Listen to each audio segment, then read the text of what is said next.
Are you feeling at the end of your rope with your dog's behavior, but you're not quite sure if it's time to bring in a professional trainer? Or are you worried about picking the wrong one? Well, today I'm talking with Bradley Phifer, a professional dog trainer and a behavior consultant, about knowing when you need help and how to choose the right trainer for you and for your dog.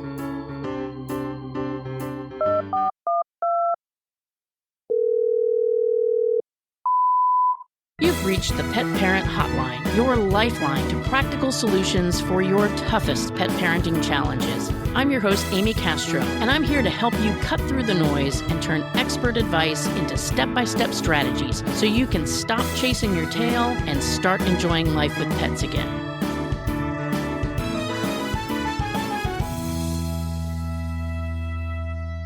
The last time Bradley was on the show, we talked about surprisingly common mistakes that can actually encourage bad behavior in our dogs. And oftentimes it's without us even realizing we're doing it. This time, I wanted to take that a step further. I know how important it is to choose the right trainer when you realize you need help. And in fact, as a kid, we had a terrible experience with somebody who used really harsh methods to basically control our dog, and it stuck with me for life. Over the years in rescue, I've also seen trainers who use unnecessarily harsh methods, and I know that that is a real fear for many pet parents. That's why I care so much about helping you make better choices. The dog training world can feel like the wild, wild west. There's certifications. Some people have them, some people don't. The people that don't have them tell you they don't need them, etc., etc. So today I'm talking with Bradley Phifer about how to know when it's time to get help and how to find the right trainer for you and your dog. Bradley is a professional dog trainer and a behavior consultant with 17 years of experience helping pet parents improve their relationships with their dogs. He's certified by the Certification Council for Professional Dog Trainers, where he also serves as their executive director. Bradley, thank you for coming back on the show again. You're probably sick of looking at me. No, I had a great time last time, and I'm looking forward to this one. Thank you. Yes, this one I've been looking forward to doing for a long time, and it's funny because I have had dog trainers reaching out to me. They got a little pissy sometimes when I would say, well, what is your training and certification? Well, I got 30 years experience. Well, that's awesome, but to me, expertise has to do with a level of experience, a level of obviously knowledge, and then, a level of training that can say that you uphold some type of standard. And that's what I wanted to talk to you about today, because I don't know that pet parents have the resources, or maybe they do, to make those good decisions. So the first thing I want to ask you is, at what point does a pet parent need a trainer? Like, should I get one from day one? Does everybody need one? You need a trainer before you get the dog. Before I get the dog, okay. And I say that because the world is evolving and how we care for our dogs and how proactive we are. But the reality is, for a long time, dog training occurred when there was a problem. For a lot of pet owners, right? Yeah. They said, well, I got a puppy, everything's fine. Now I have a problem, I got to hire a dog trainer. The reality is a qualified dog trainer can help you figure out which breed is right for you, which individual dog is right for you. And successful dog ownership, it starts at the beginning, right? Getting the right dog for your personality, your lifestyle, your family, that is paramount to your success. Paramount to your success. And so the dog trainer will be able to help you with those decisions, be able to help you create a plan for how to transition the dog from wherever they were into your home, how to introduce the new dog to maybe existing dogs, or what does the first 3 or 4 days look like? Sometimes we get this new puppy and we want to bring them home, and then we forget that we have a vacation, or we bring them home and all the kids' friends want to come over and see the new puppy. And so having an expert who could help you from an onset be successful is paramount, in my opinion. And I think that's where you should get a dog trainer before you even get the dog. That is such a good point. Are there dog trainers that can actually source the dog for us? And whether it's buying a dog from a breeder, or will a dog trainer go with me to the local shelter? Today's professional dog trainer offers a menu of services that will range from anything from breed selection to possibly helping you connect with a breeder, going with you to look at puppies, whether that's at a rescue group or at the breeder's house. Not every dog trainer is going to offer those services, but many do. And I think a lot of dog trainers are, they want to offer those services. They want to create a relationship with you from the onset. My own company, 90% of our dogs start as puppies that are, that 12 to 16 week mark. They are raised at one of our facilities, not physically raised, but they either do training or classes And once they do the training classes, they can go on to do daycare or grooming and overnight care. So we've really cultivated a relationship over the past 15 or 16 years where we start with you from the onset of getting a puppy and we are with you throughout that dog's life for all of their needs. And so when they're with us, we know them. We know them well. We know their strengths, we know their stressors, and more dog trainers are moving towards that sort of a program. And it's helping build stronger relationships with dogs and their owners. It's preventing behavior problems. One thing that's probably important to say as we start this conversation is that dog training in the United States is an unregulated profession. So we have to be really conscientious. There are a lot of people who offer dog training services, but it's important to know that anyone can identify as a dog trainer, begin offering services to the public. And so to your point, are there people who can help us source a dog?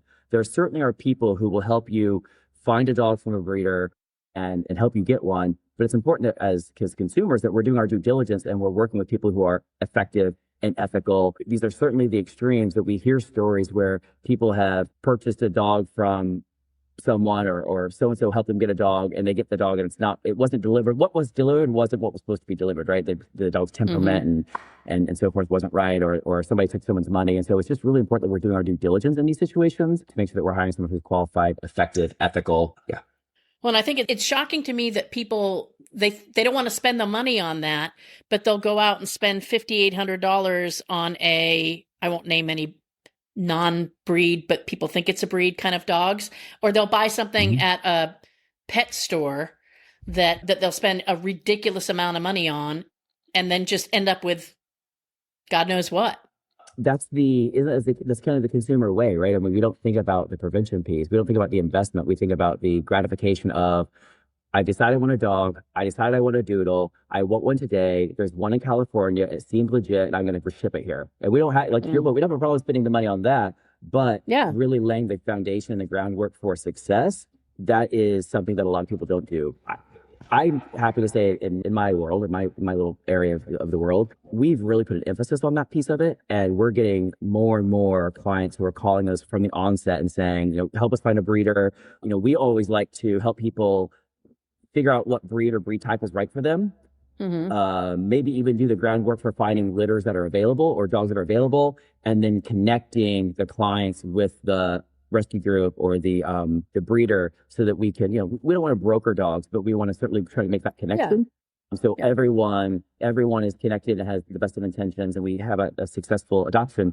But I agree with you wholeheartedly that usually we have that impulse to buy. We just got one, and they're like, "Oh crap, this oopsies," And so it'd be less stressful, less heartache, a better use of your money, a better investment if you would start on the front end of it. Yeah, such a good point.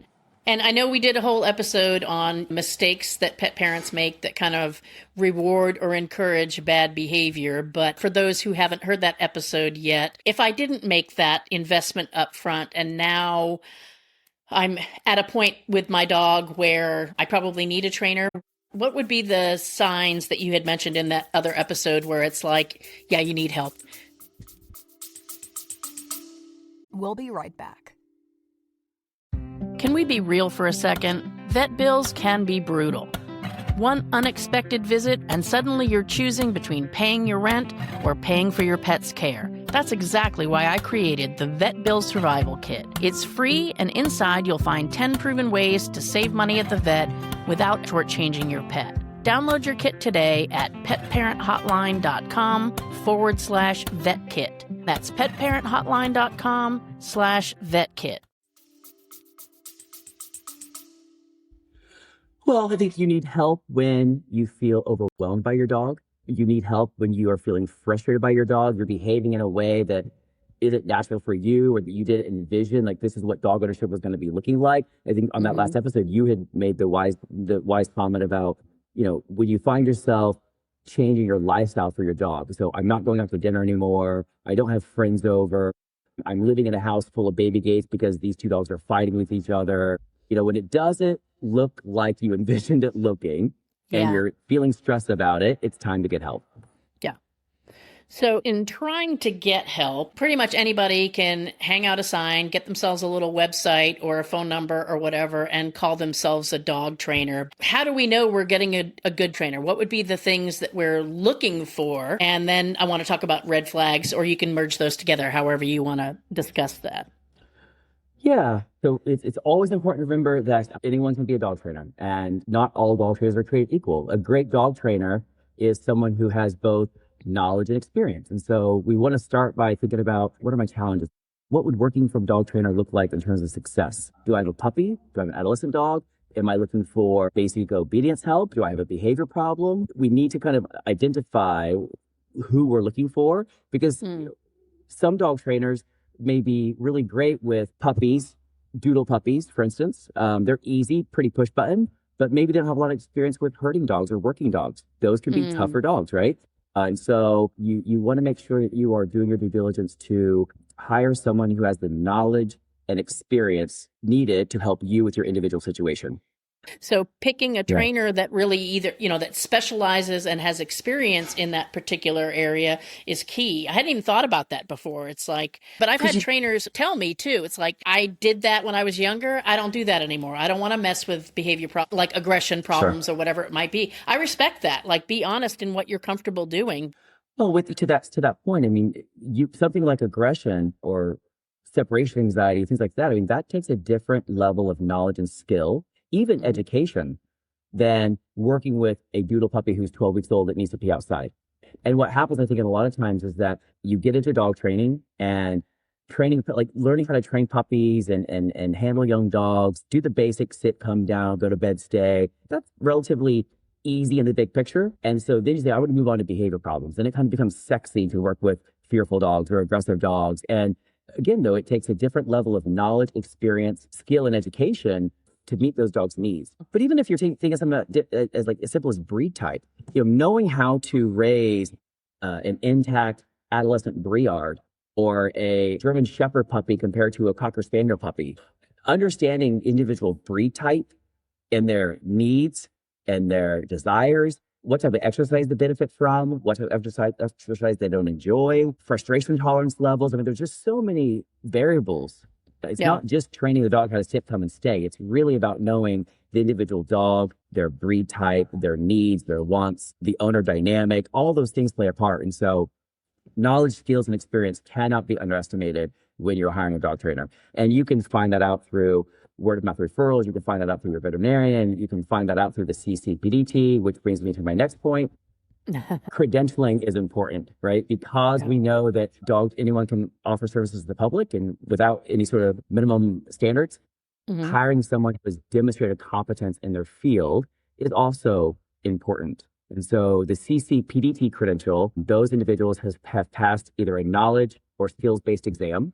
They are held accountable to the CCPDT standards of practice and code of ethics that outlines how professionals behave when they are engaging with clients and their dogs, a priority on positive reinforcement, the minimizing of punishment and other aversives, consulting with behavior professionals and veterinarians. And when we have difficult cases, we're also held accountable to continuing education in order to maintain our certification.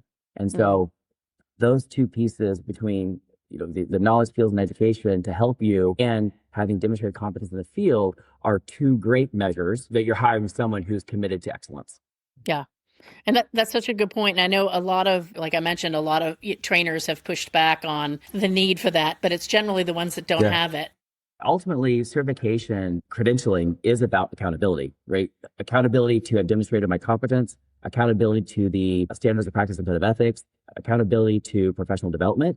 And as a professional, whether you need it or not, whether it's going to benefit you as an individual or not, whether it's going to bring more business or not, as a professional, we should hold ourselves accountable to those standards for both ourselves, our industry, and dog owners who we hope to serve and pick their money. Yeah, no, that's such a good point. And I like, the idea that the evolution of the proper way to train dogs has changed. And so if somebody's not keeping up with that continuing education, they could definitely be using some outdated methods. Dog training has certainly evolved way past what was common in the 80s and maybe even early 90s. There are still people who use antiquated training methods, but today's dog trainers, especially those certified through the CCPDT, are going to place a priority on positive reinforcement training and humane strategies that are family friendly, producible amongst various members of the family. It's not just that dad can train the dog, right? Or that you have to come down with a heavy hand. And we've also the name of your show, the Pet Parent Hotline. We've gone from dog owners where dogs are in the backyard, or we've got to be the master, to pet parents. We've really evolved our relationship with the dogs. We have a better understanding of them, what they need, what they want, how they learn. And so with that has come better training strategies, better management strategies, an emphasis on the dog's well-being and creating resilience through our interactions. Yeah, so thankfully, dogs have endured some nasty things, and but today's dog trainer, you're going to see that. And if there's, we talked about this during our last podcast session as well. If you're in a situation, whether you're at your veterinarian's office, you're with a dog trainer, you're at your local park, as the pet parent, your primary role is to advocate for your dog. And so if someone's doing something that you're uncomfortable with, even if it's the right thing to do, if you're uncomfortable with it, you say, please stop. I don't want her treated like that, right? I don't want her to experience this. Let's step back, talk about it, reset. If you see your dog being uncomfortable because another dog is invading their space, or someone's trying to engage with them, right? They're cowering, they're going behind your legs, their ears are back. Most people can observe their dog's body language and can figure out whether the dog is happy or not happy, or comfortable or not comfortable. If you see your dog in a situation where someone's trying to make them do something they don't like, then you say, or uncomfortable with, you say, please stop, she's not comfortable. You step in between your dog and that other dog, or your dog and that person, and you advocate for them, or you walk them away. Not doing so, not advocating for your dog, is going to create problems for you, your family, your dog, and it's just simply unfair. Yeah. Well, and not advocating for your dog and not saying anything implies consent as well. Right, right. right. And so, yeah, there's a lot of certifications in dog training. Okay. So a lot of certifications are tied to the completion of an educational track. So they're more certificate courses. And so I sign up for this dog training course, I go through the course, I take that person's test, and then I'm certified through X, Y, or Z. That's not to say that that certificate isn't valid, that the person isn't a qualified dog trainer, but I do think it's important to kind of separate a person who is credentialed through somewhere like the CCPDT, which is an independent credentialing organization that is not tied to any sort of educational track, that is certified through the National Commission for Certified Agencies. It's much more like a license in another profession compared to just a certificate course. Again, that's not to say the certificate programs are not great. There's a lot of great ones. But as you're doing your due diligence, you want to make sure that you have a firm idea. Because a lot of dog trainers say, oh, I'm certified. Well, certified through what? What education did you receive? What training methods did you learn? So just as part of that due diligence that we're doing, ask the question, who are you certified through? Yeah. Well, and let me ask you this too, even within your organization, because I was looking at the website, there's, and I forget the terminology, but it almost seemed like this person took a written test. This person actually physically demonstrated their techniques. Those are CPDT-KA, which means they've passed the knowledge-based exam. There is a CPDT-KSA, which means they've passed the skills-based exam. So that stands for Certified Professional Dog Trainer Knowledge Assessed, or Certified Professional Dog Trainer Knowledge and Skills Assessed. And then there's also a behavior consulting credential, which is Certified Behavior Consultant Canine Knowledge Assessed. So those are important components. It's one step in the process of determining what dog trainer is going to be right for you in your situation, is having earned those credentials. Even if you are looking at a dog trainer who maybe isn't CCPDT certified, but they have completed a certificate course, just do your due diligence, find out a little bit about that certificate course, or ask them, say, have you worked with dogs that experience similar behaviors? Or have you worked with a dog of my breed? I mean, I raised Basenjis and other hounds, and very few people have ever raised an Afghan hound puppy, or raised a bloodhound puppy, or raised a Basenji, and I've raised lots of them, but that's a different skill set than raising a Labrador or a Pit Bull mix or an Australian Shepherd, and so you want somebody who has that experience. I think one other indicator too that is often overlooked, because we said on the last time, we're old school dogs people, is someone who is competing with their dogs. Are they doing rally or competitive obedience or agility or barn hunt? I mean, there's so many activities that dog people can do with their dog. So another measure that someone may be qualified to help you, we've got the CCPDT credential, we've got knowledge, experience, and skills in your area or your breed, but also competition. They're out in the world working with dogs, having their hands on dogs, competing with dogs, getting titles. That might be something that's also important for you, depending on what your goals are with your dog when you're hiring a trainer. And then obviously we have word of mouth referrals from your veterinarian, friends and family who've had success with trainers in your area. A word of mouth referral would be another way of of checking in. Always though, do an interview, ask the questions, make sure the person's right for you because it is a relationship. And there's in my career, I've had clients who I didn't relate with their dog for whatever reason, like we just didn't jive, or I didn't relate with the person. Maybe my goals were different, or just personalities kind of collided a little bit. And Mm-hmm. it's much like maybe you're I don't want to undercut anyone, but like a hairstylist or your therapist or your gym trainer, there's a relationship that has to happen with the trainer and the dog and the client to be able to really help build success. There's so many great dog trainers out there. These are just, these are, I think what we're doing today is hitting on the high points of what are the boxes we want to check when we're Yeah. screening someone, right? And really finding the right person. Because to your point, I mean, dog training, CCPDT has 6,800 certified dog trainers in the world. Most of them are in the United States and Canada. But there are areas of the country where we may only have one certificate in that state because, again, it's a non-licensed profession. And so you may have 14 dog trainers in your city and only one of them is CCPDT certified. And while I feel pretty confident saying they're going to do a good job by you, it may not be a good fit for your dog. Every situation is a little bit different. They may not offer the services that you need. Right. If your dog, if this is a certified professional dog trainer and maybe you need something with a bit more in-depth behavior problems or, veterinary behaviorists are working on a lot of behavior cases, but there's only a few of them in the country and those are oftentimes spaced out as well. So these other boxes that we're talking about in terms of knowledge, skills, and experience, working with your breed type or competing with their dogs, getting titles and stuff like that. Those are just other boxes and things to consider when you're really trying to find someone who can help you on your path. So I think the good news is the tide is changing, right? The message is changing in terms of how we raise dogs. And so many people are focusing on getting the right dog for them, starting training early, building foundation that hopefully most dog trainers will be able to fit that bill. Yeah. So does CCPDT, Exactly. is there something on the website like interview questions or, things to look for in a train? So actually, it's not on CCPDT's website, but we have a website called fetchtheanswer.com. And on fetchtheanswer.com, there is a checklist and some info sheets on how to select your dog trainer.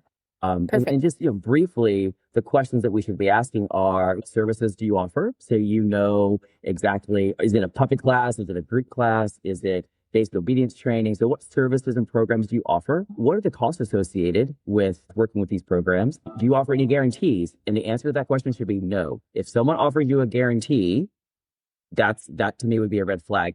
And I don't mean like your money back guarantee. That's not what we don't want that sort of thing. It's fine if there's a program that says, you know what, we are willing to work with you. You're going to do this group class and we have follow-up options for you. Or, we're happy if you're not satisfied, we'll do another lesson with you to make sure that you understand what we're working on.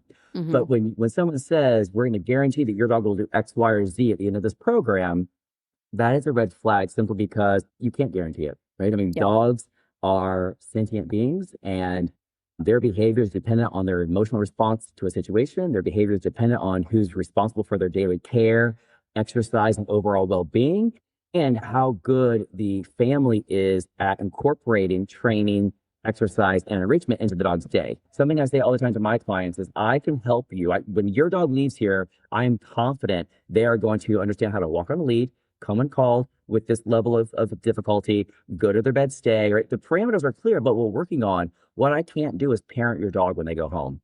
Exactly. If you don't do these things, your investment is going to be gone. Yeah. And so I can't guarantee you anything. Yeah, that's why I don't provide guarantees with my human training, because I can't guarantee you're going to take and use what I told you to do. So I can't guarantee outcomes like that. But the dog success and the trainer success and the owner's success all depend on the owner's committing to the training and committing to a lifestyle with their dog that is proactive and focused on teaching the dog how to behave in the world and what we want them to know. A lot of trainers are moving to programs where clients are being screened more and more because it's stressful when you take pride in your work and you see how great a dog can be, and then you have an owner who might have been looking for a quick fix and thought they could just send the dog to a board and training program for 3 weeks and the problem's going to be solved. and they call you and they're upset or frustrated because the dog is still exhibiting X behavior, or they won't come back as quickly as they want them to. And a lot of that is dependent on the relationship the owner has with the dog.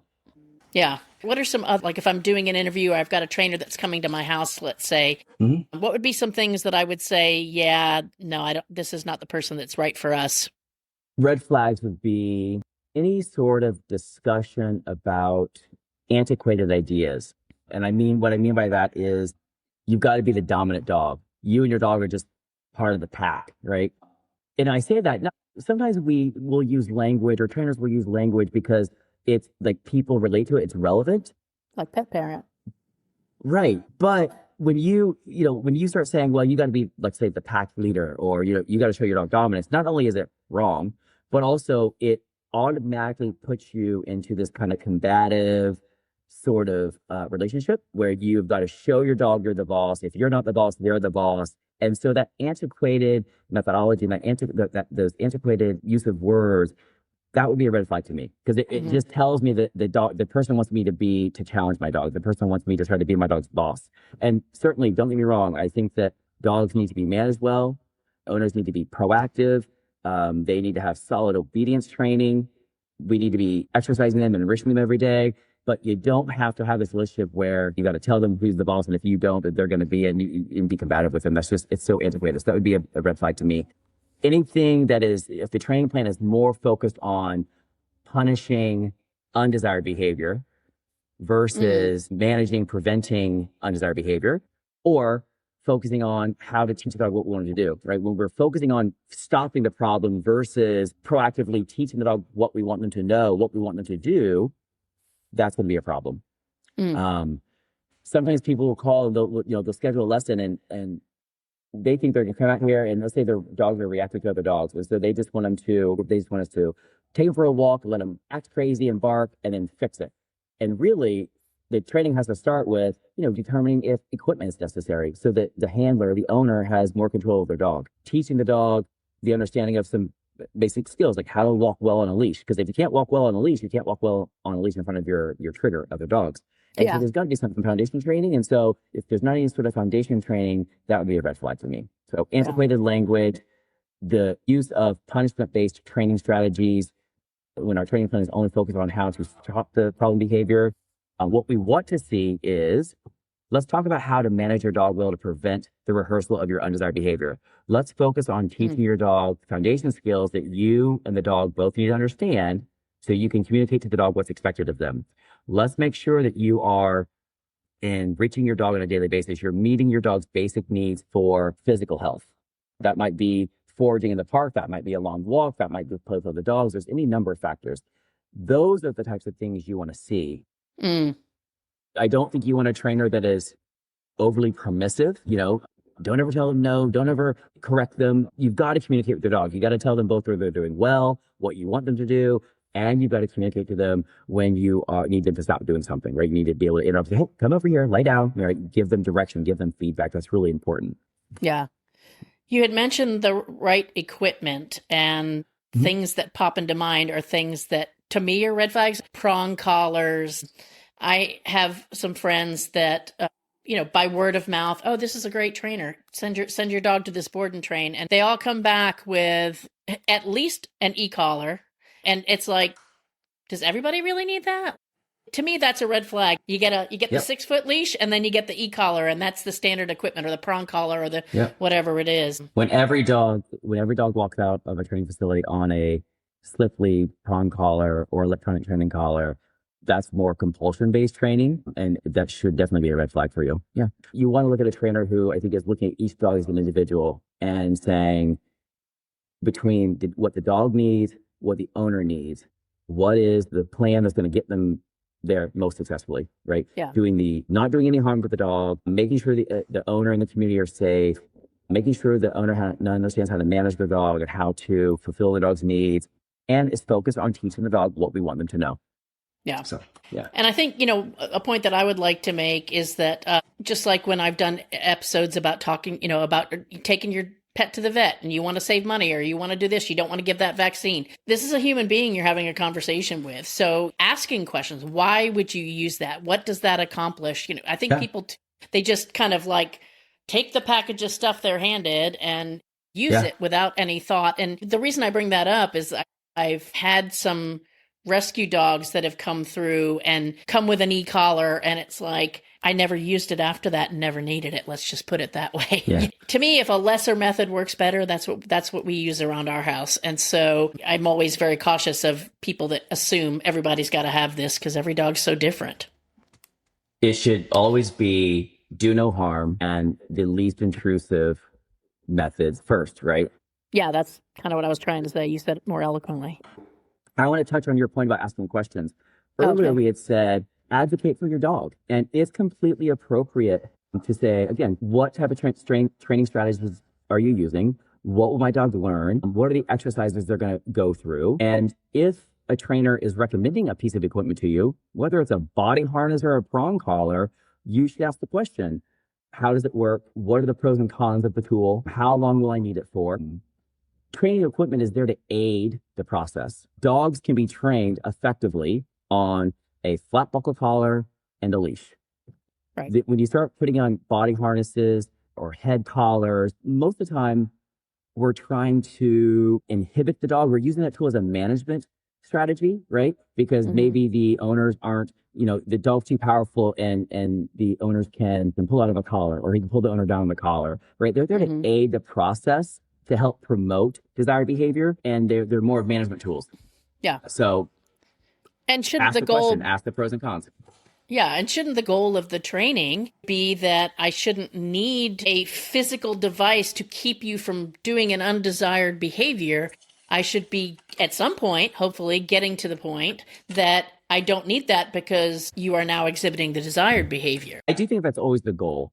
Life throws you curveballs. People are committed and uncommitted to the process. Owners, based on their knowledge, skill, and experience, do oftentimes benefit from the use of equipment as a management solution to help them. Or if I'm having my younger child, walk the dog, and I'm saying 12, 13-year-old walk the dog, right? Having a head collar on the dog to help promote better walk behavior and to manage exuberance and things like that, that may be a safety concern. Even the most well-trained Great Dane, and I would love to be pie in the sky, but the reality is, if that Great Dane decided one day, to go see, I saw this. There was a video the other day of this guy walking his dog, and this guy was like 6'2". This was also a Great Dane, ironically. This guy was probably 6'2", and this woman was walking. So he was over at this side of the lake, and the woman was over here.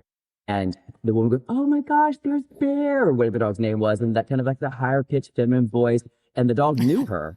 And and the dog, like the pre-video was the dog walking calmly just next to his owner, being a good boy on his flat collar. And then when that woman said, "Bear," the dog got excited, said, "Let's go, John." And he drugged that young man, down the sidewalk and over to see her. And again, he was fine. He didn't hurt himself, but that's a big, powerful dog. So if the dog gets excited by something, even the most well-trained dog, and says, "I'm going to be a dog today. I want to go left," the owner's going left.